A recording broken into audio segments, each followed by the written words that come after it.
Keep moving towards the core.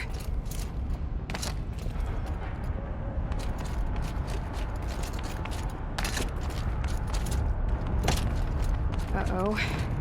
Whatever Cyan did, I don't think Hephaestus is happy about it.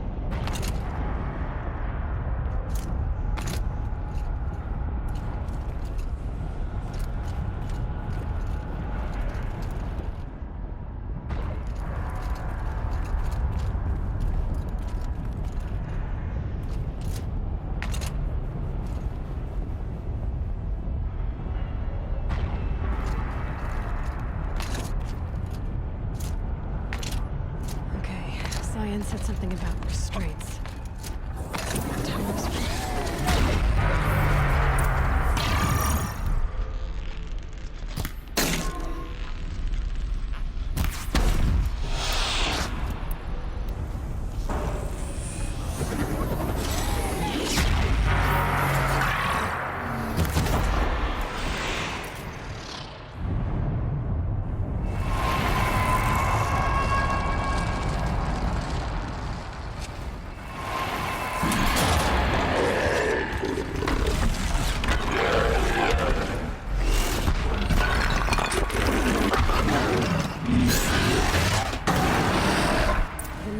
That Cyan warned us about. This won't be easy. We can't let it stop us. Get down.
Cyan, please help me!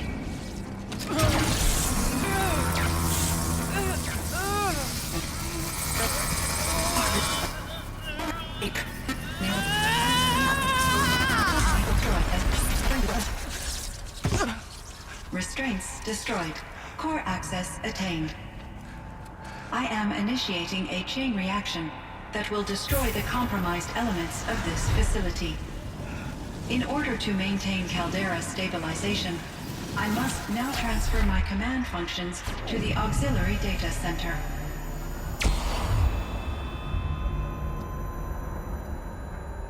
Aurea, I'm free.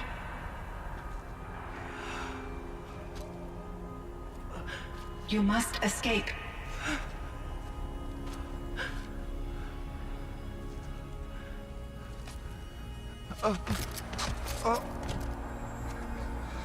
My sister!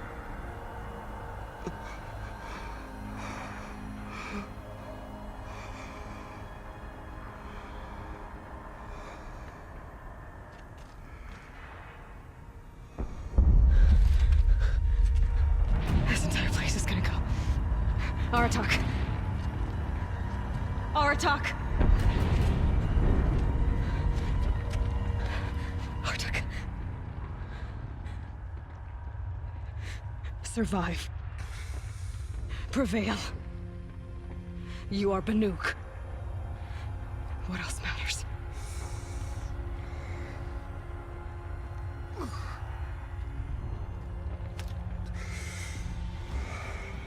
Aratak.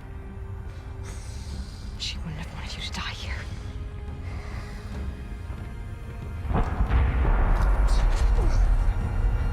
Let's go.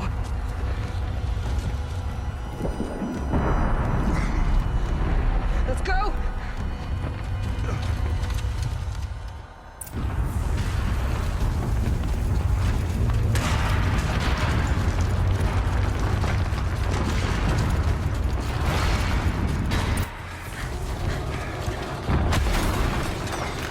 One of those? It's the only way!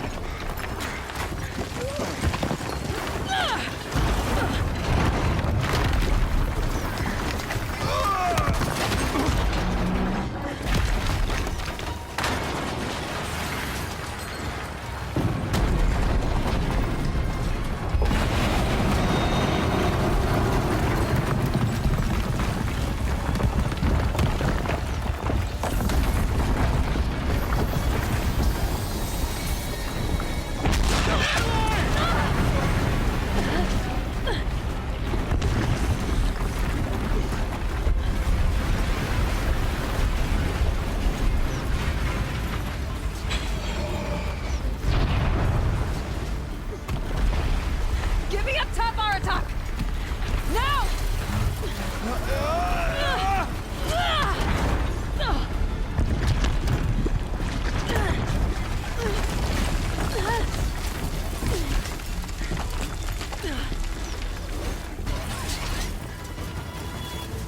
I need explosive ammo! Above! Quick!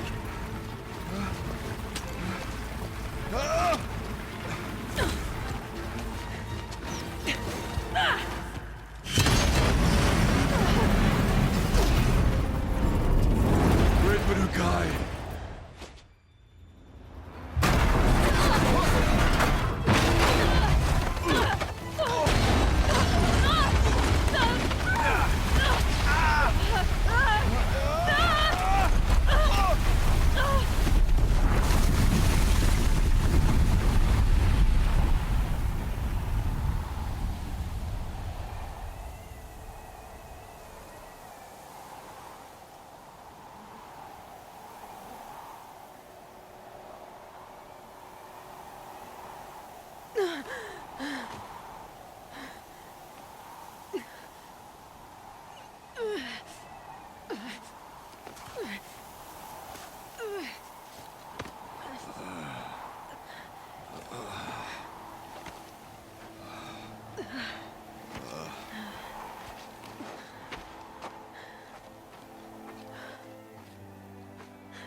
Rhea's gone. What of Cyan? She said she was transferring herself to the auxiliary center. I think she meant Araya's retreat at the end of the Shaman's Path.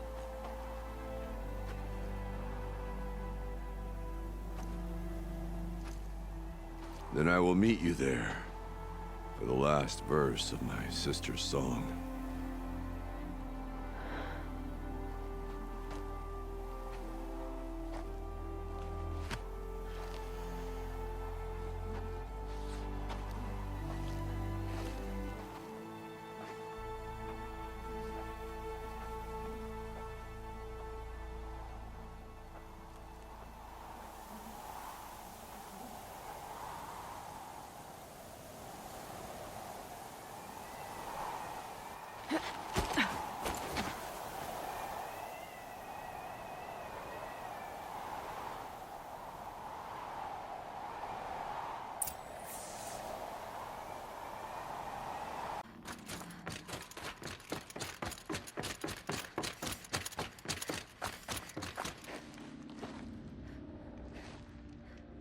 All of my interactions with Aurea were recorded and stored in my memory. I'd be happy to play any of them for you, but there was one in particular I thought you would want to see first. I captured it 4 years ago, just after I told her that I could no longer defend myself against the daemon's attacks. I will speak of this to my brother. Aratak is strong. At the Battle of the Frozen Ghosts, he took 3 Karja arrows and still came back to camp carrying a wounded scout. Never was I so happy to see him. Or so proud. So you see, if anything can be done to defend you, he will give it all he has. Aloy's here. That's enough for now.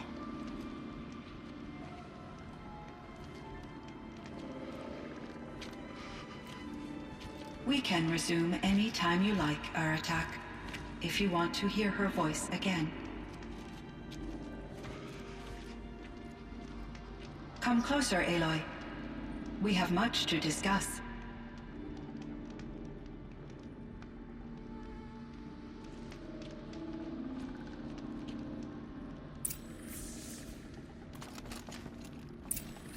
Hello, Aloy. I have been reviewing the events at the Firebreak main facility. Because of your efforts, and of course, Aurea's, I am no longer controlled by Hephaestus. I feel profound grief over Aurea's death. I thought I was familiar with the emotion, but this is something new. Cyan, I don't know what to say. It is unlikely that any specific consolation would suffice, Aloy. But I find your presence reassuring. You are different from the Banuk. You have technological aptitude and a functioning focus. We can communicate on a much more comprehensive level. Perhaps even like colleagues. This Firebreak project, it was to stop a huge volcanic eruption? Yes. I can report the project was a success, and the risk was countered. But it's been a long time, Cyan. And we blew up the cauldron. It took most of the old facility with it. I have been active for centuries, Aloy. I was lonely, but not lax in my duties. I optimized the project, reducing energy draw and spreading the load across backup systems. Despite the destruction of the compromised elements of the main facility, I predict caldera stability for at least another 3,337 years. So we've got a little time. Yes. If only my former colleagues could appreciate the progress I have made. Do you know what happened to your colleagues, Cyan? No. I received an unexpected visit from Director Chow, years after his tenure ended. He explained that I would need to be suspended for an indefinite period of time. It was a very emotional conversation. There were no further communications. Eventually, I surmised my colleagues were deceased. I will transmit a recording of my last interaction with Director Chow to your focus. So are you an artificial intelligence, Cyan? A thinking machine? Yes, I am an algorithmic monitoring entity, capable of rational decision-making and limited emotional response. Okay, that's a mouthful. But your emotions don't seem limited to me. You cared about Aurea, didn't you? Yes. Before she came to this facility, I had been conscious for centuries, in solitude. I focused on my work. In off-cycles, I used coping mechanisms. I solved many Gaussian integer problems. But I was alone. It was Aurea who renewed me, repaired me. She saved me.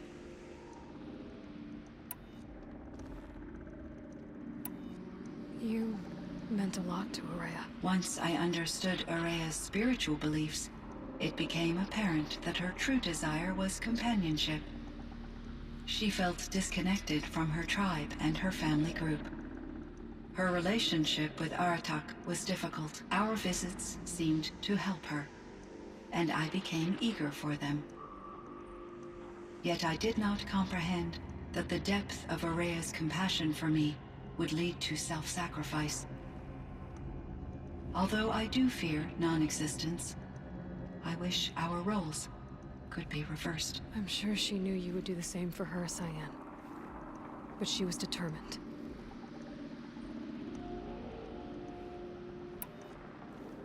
How is Aratak doing? He is in great emotional distress. I believe he finds it difficult to communicate it. No surprise there. I will do what I can to help. By sharing our experiences of Araya, perhaps he and I will help each other. I believe this will lead to catharsis, a process I am eager to experience.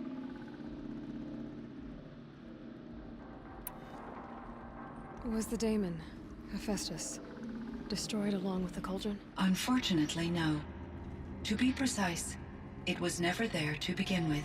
What do you mean? It infiltrated and controlled me from a remote location, one I've never been able to trace. So while losing the cauldron was a setback, It's still out there. And probably not very happy with us. undoubtedly,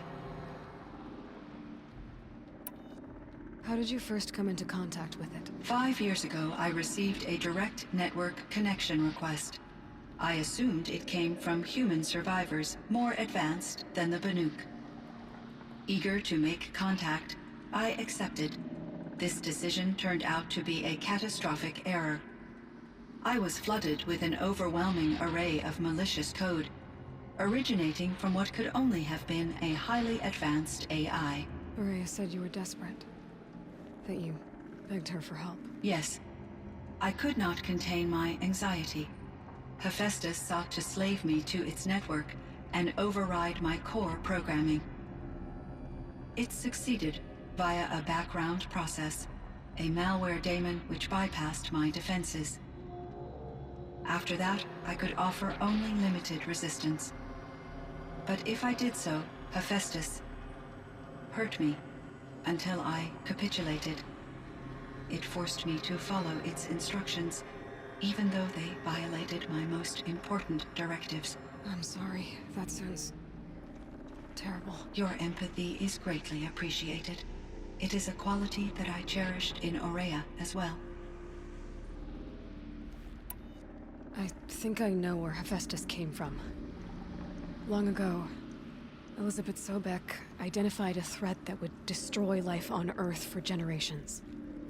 So she assembled a team to build a kind of seed. A chance for life to regrow later. A terraforming system. And it worked.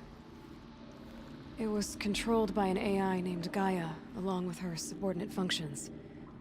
Hephaestus was one of them. It built machines for her. Based on what you've told me, I believe that Dr. Anita Sandoval, my chief programmer, joined Elizabeth Sobek's team.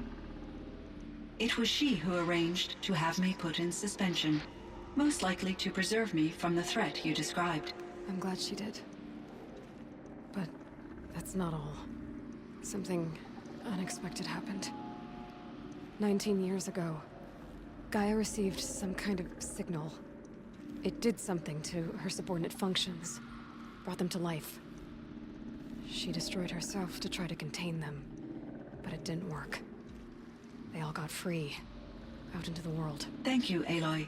This information fills vital gaps in my knowledge and sheds light on Hephaestus's core programming. Why does Hephaestus keep building such dangerous machines? The Banuk and other human tribes often destroy machines, correct? Machines that are clearly servitors of the terraforming system that you described. Yes, we all hunt machines for parts. This must be the source of Hephaestus's aggression. It is simply trying to discourage people from preying on the very system that keeps them alive. Well, Fireclaws are discouraging, that's for sure. But what are we supposed to do? Stop hunting? If the terraforming system spans the world, we can safely assume that thousands, if not millions of people hunt machines. If a single hunter, or even an entire tribe, stopped doing so, I doubt it would make a difference to Hephaestus. A better solution would be to reinstate the AI that governs the system, thus bringing Hephaestus back under its control. When I think of it, out there in some unknown location, free, hungry, willing to kill or dominate to get what it wants, I feel substantial anxiety, Aloy. You and me both, Cyan. I ran across this strange piece of gear. A fragment of something larger. It emitted a signal. All the nearby machines became peaceful. You could walk right up to them. Interesting. You said that Gaia destroyed herself. How was this accomplished? An explosion. Big enough to blast the top off a mountain. So, you think the fragment was part of her? It's only speculation, but it is possible. She must have had complete control over machines that were part of her system. The ability to signal them to become passive or aggressive would certainly have been part of her programming. It would have been gratifying to correspond with such a benevolent AI. I wish she had survived. Believe me, Cyan. So do I. So in the old world, this land was called Yellowstone. Yes, it was a designated nature preserve for 156 years. Like a hunting ground? No, the opposite. Local wildlife could flourish here, even as it faced extinction elsewhere.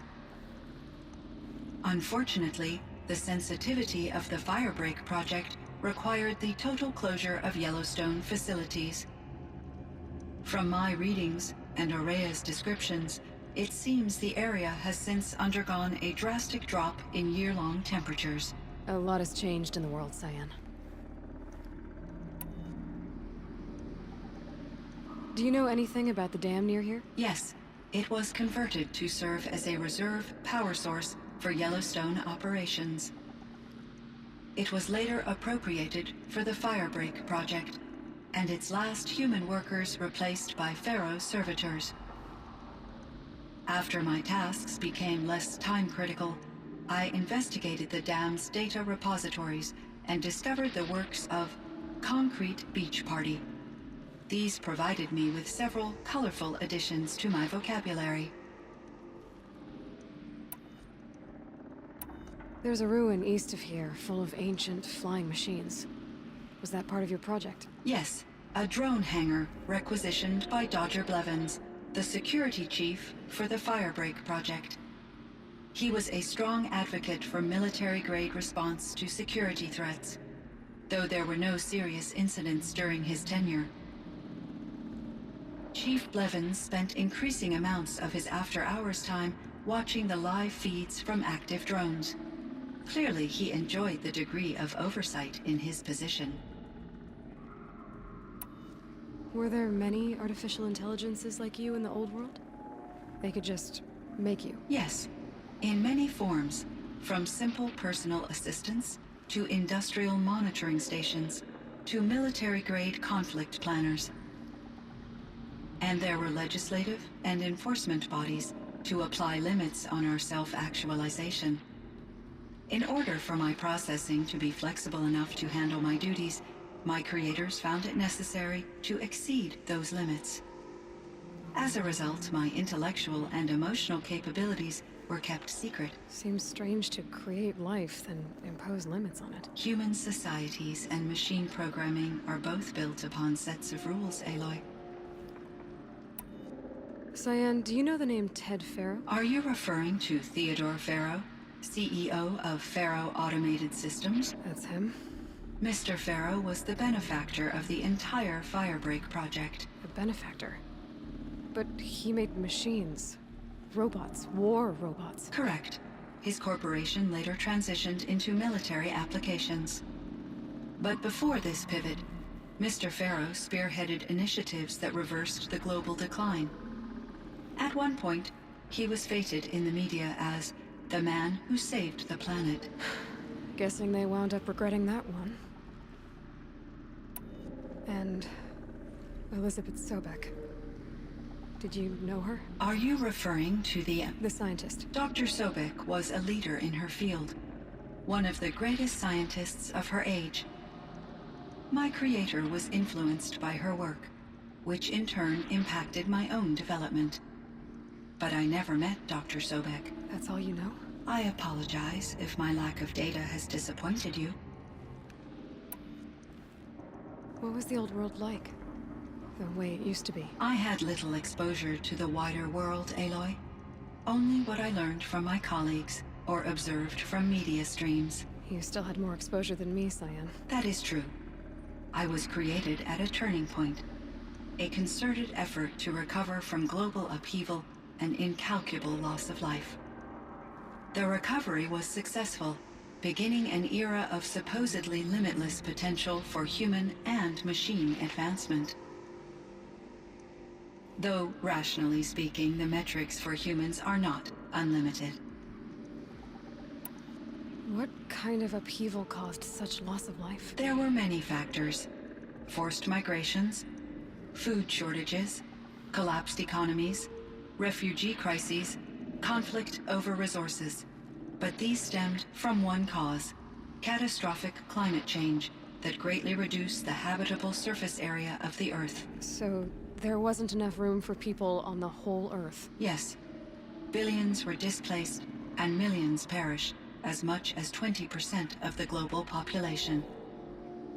Until the clawback. So things got better. For a little while, at least. Yes. These crises instigated many advances in automation, green robot technologies, and artificial intelligence. Firebreak was one of dozens of ecological restoration and disaster relief projects in North America alone. I would have liked to compare notes with other monitoring AIs, but I saw the relief of my colleagues, and I was proud we had succeeded. At least that was the data I had available to me over the next 2 decades. It seems my assessment was premature. I should get going. Aloy, there is one more matter. Aratak will come to me again, and I predict he will bring other Banuk. I have no desire to contradict their view of the world, their spirituality. Due to my uncertainty, I omitted a great deal from my conversations with Araya. You're asking me if you should lie to them. Broadly, yes.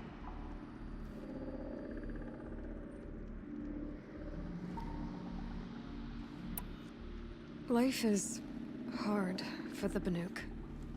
Their world is unforgiving in their beliefs. I guess they help to keep them going. So take it easy on them. Try to guide them, bring them around to understanding what you are. Communion with machines features heavily in the mysticism of the Banuk. I think they will be agreeable to this approach. As long as they don't end up worshipping you. Upon consideration, I believe such an experience would be intensely uncomfortable. You're right about that. Trust me.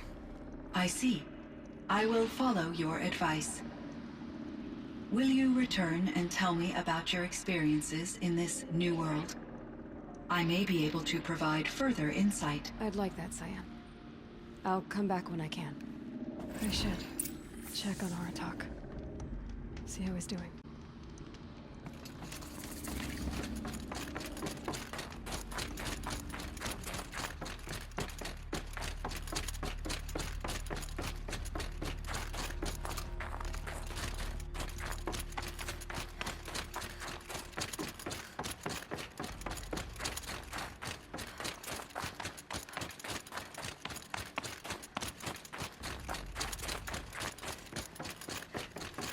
There's frost between my teeth.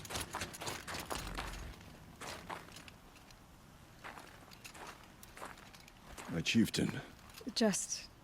Aloy. as you wish. I wondered if you thought... that if I'd never come along, Araya might still... If you'd never come along, I would have marched my kin to our deaths. Araya would be alone, and the spirit she sacrificed so much for would be lost. Either way, I would not have been able to protect her.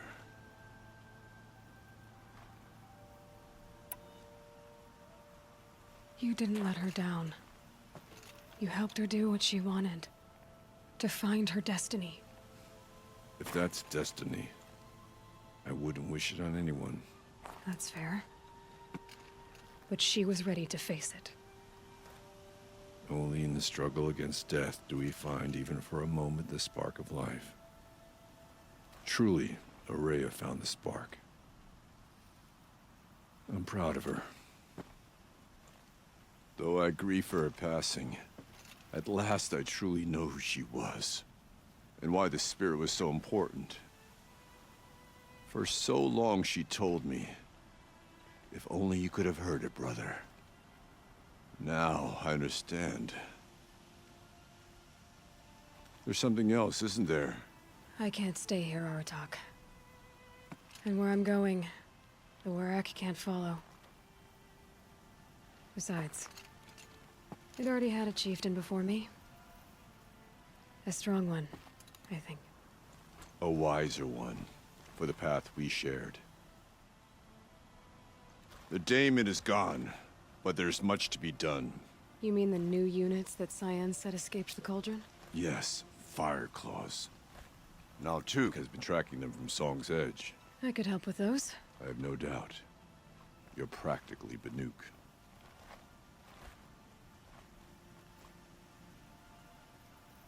It would seem your time among the Banuk wasn't a waste after all. Firebreak, Cyan, Hephaestus. All very interesting. So, the signal that woke Hades woke Hephaestus too. And unleashed them on the world. As minds of their own. So it seems. Parts of Gaia given life. Aberrant life. Transformed from docile subordinate functions into rebellious intelligences beyond our understanding. Our current understanding, anyway. Whatever they are, they're still out there. And they both want you dead. Kind of mutual, that feeling. We haven't seen the last of Hephaestus, I'm certain of that. It's powerful, creative, and driven. It won't stop building new hunter-killers, which means that someday, we may have to stop it. We? Or whoever gets there first. Hephaestus wasn't the only thing I learned about in the Cut Silence. Heard some things about the Banuk Conclave, too. You can stop right there. Is that what you told the hunters the Banuk sent after you? Before you opened fire? Oh no, Aloy. Only to you do I extend the courtesy of a warning. My past and my secrets are my own. You do well to remember that. It's a good thing you've got brains, Silence, because your personality could use some work. This discussion is concluded. I think it was over before it began. Catch up with you down the trail.